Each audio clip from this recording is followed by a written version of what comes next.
Gece geçmez, gündüz olmaz. Can bu dünyaya dayanmaz. Neden?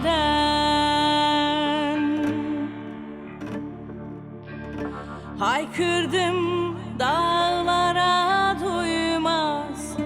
Bekledim günlerce, yok ki gelen.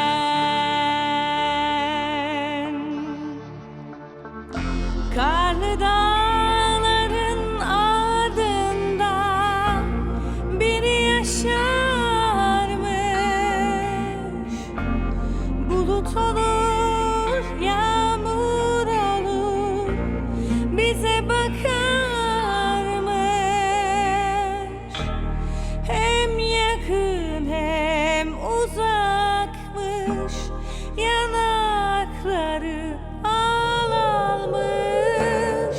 Deli kızım uyan, söylenenler yalan.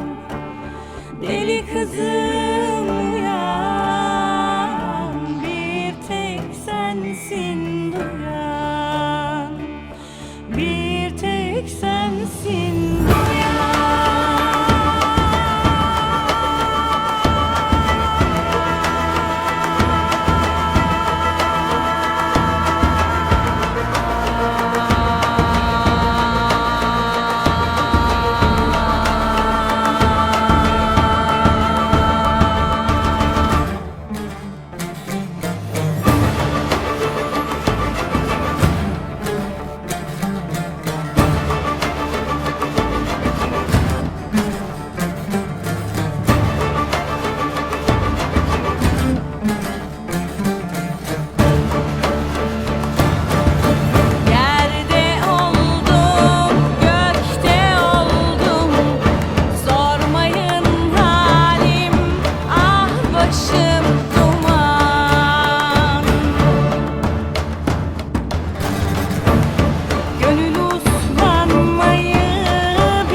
Bir tek sensin duyan.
Deli kızım uyan, söylenenler